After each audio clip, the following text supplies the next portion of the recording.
नमस्कार, आप देख रहे हैं भारत की आवाज़ न्यूज। मैं पीयूष कुमार मिश्रा।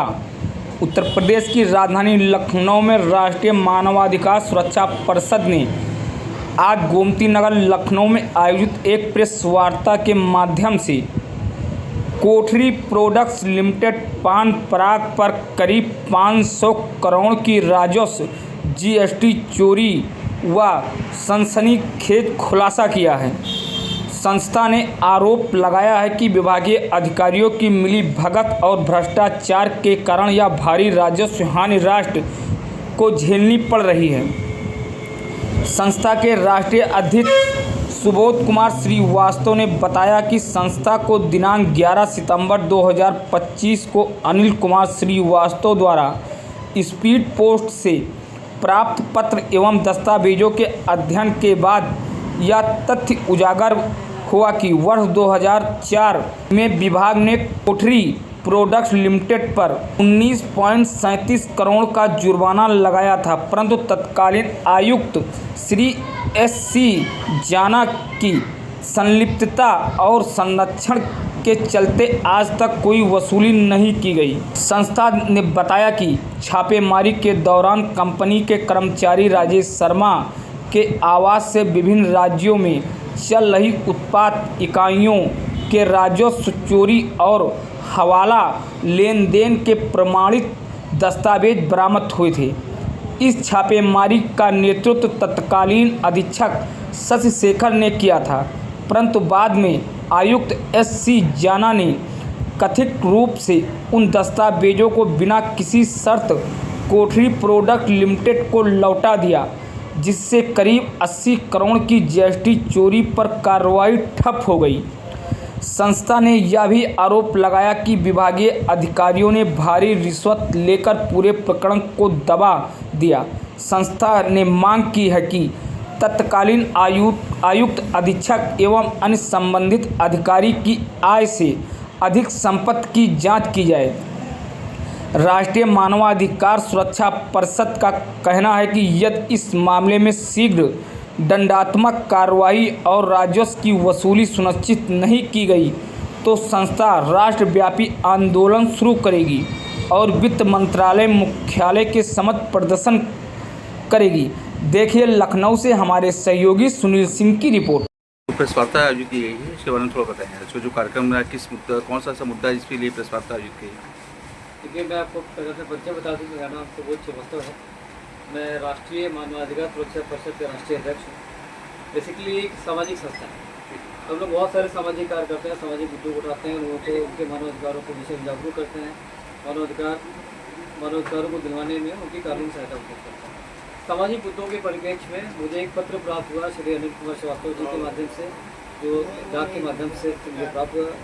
मेरे जो विधि विशेषज्ञ हैं उन्होंने उस पत्र के साथ जो संलग्न प्रपत्र थे उनकी गहनता से जांच करी। जांच के बाद हम लोग इस नतीजे पर पहुंचे कि ये हिंदुस्तान का सबसे बड़ा जीएसटी चोरी का मुद्दा है। आपको मैं बताना चाहूँगा कि कानपुर में कंपनी है कोठरी प्रोडक्ट्स लिमिटेड, जिसका पान पराग के नाम से एक उत्पाद आता है।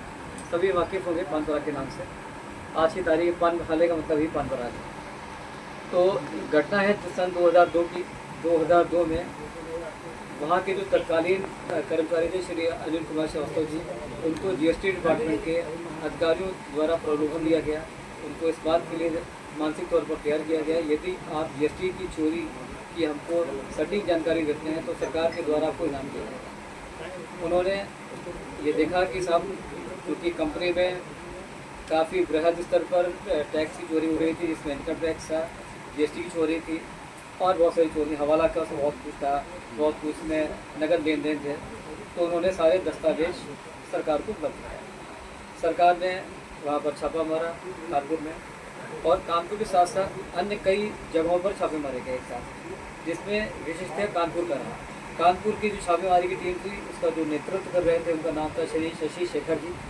उन्होंने उनकी फैक्ट्री पर, उनके गोदाम पर, उनके ऑफिस में छापा मारा और 19 करोड़ 37 लाख रुपए की टैक्स की चोरी की, जिसके प्रमाण हमारे पास में होते। इसकी उन्होंने रिपोर्ट बना करके सरकार को सौंपी। अपने तत्कालीन जो कमिश्नर थे श्री सुभाष चंद्र जाना जी को उन्होंने अपनी रिपोर्ट प्रेषित करी। इसी के साथ साथ में अनिल कुमार श्रीवास्तव जी के द्वारा उनको सूचना उपलब्ध कराई गई कि वहाँ के जो कर्मचारी थे अनिल राजेश शर्मा जी, उनके घर पर भी कुछ दस्तावेज उपलब्ध हैं जिनकी टैक्स चोरी के अनुमानतः जो लागत थी, अनुमानतः जो क्या नाम कीमत थी तकरीबन 80 करोड़ के आसपास।